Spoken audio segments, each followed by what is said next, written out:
अरे ना तो विनाश हो जाए।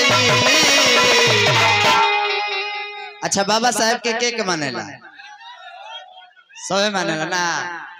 अरे की बाबा साहेब के कोल भजनवा अरे ना तो विनाश हो जाए ना तो हमारा के बोलब चल बन जाए, हमार माई बाबूजी के बोलब चल बन जाए, लेकिन बाबा साहेब के बारे में बोल देबो तो अंगुरिया का बार दे ऐसे पास हो जाए कहे के बा। अरे की उल्टा सीधा बोलब मुंह में बास हो जाए भैया कहे के बा। अरे की बाबा साहेब के कोलो भजनवा ना तो विनाश हो जाए, बाबा साहेब के कोलो भजनवा ना तो विनाश हो जाए। उल्टा सीधा बोलब मुंह में बास हो जाए, उल्टा सीधा बोलब मुंह में बास हो जाए।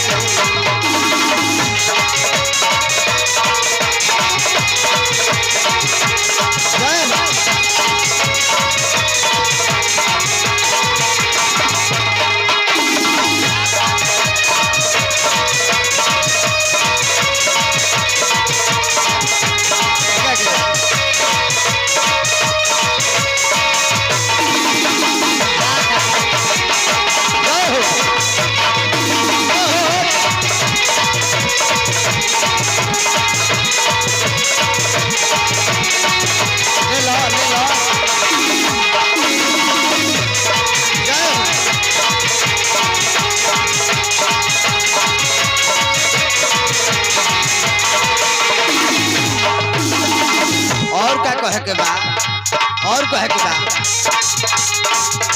करदन में टाई जवा हथवा में पेन बा,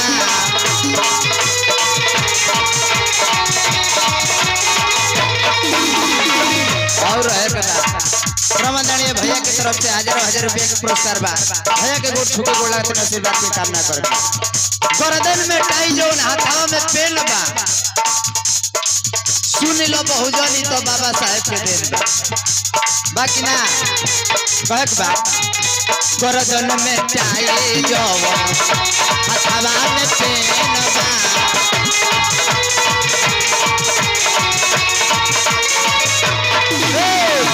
सुन लो बहुजनी तो बाबा साहेब के देन बा।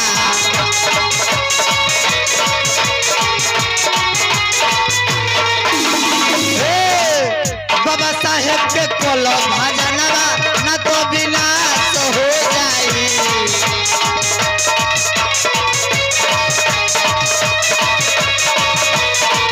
बाबा साहेब के कोलो भजनवा ना तो विनाश हो जाए। उल्टा सीधा बोलबो बात हो जाए, उल्टा सीधा बोलबो बात हो जाए।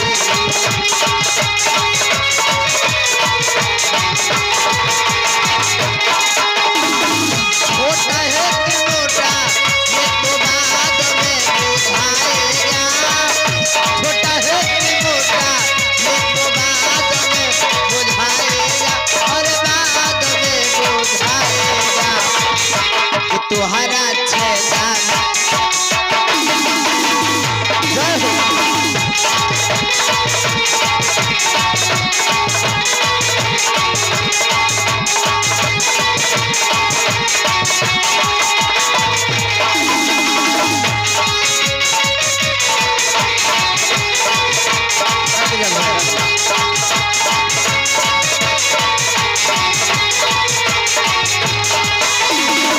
और क्या कहे के बा लास्ट गीत बा, लास्ट अंतरा बाटे कहे के बा। प्रेमी पाछो रतन कहे कितिया के गाए,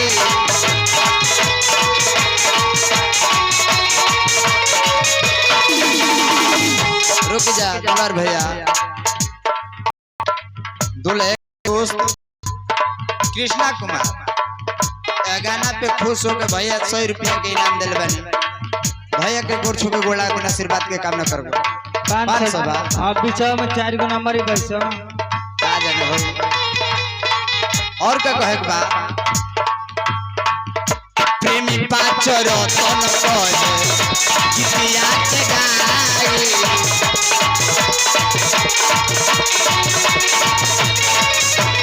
और का कहे के बा अपना लइका लइकिन के देह पढ़ाई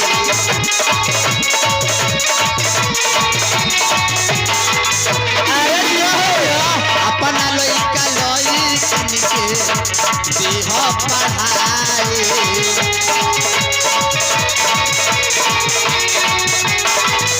और कहे के बा बाबा साहेब के कोलो भजनवा न तो विनाश हो जाई बाबा साहेब के कोलो भजनवा न तो विनाश हो जाई उल्टा सीधा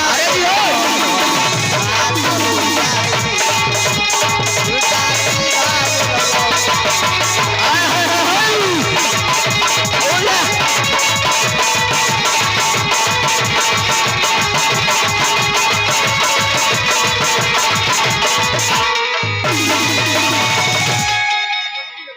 कोई भी व्यक्ति बीजे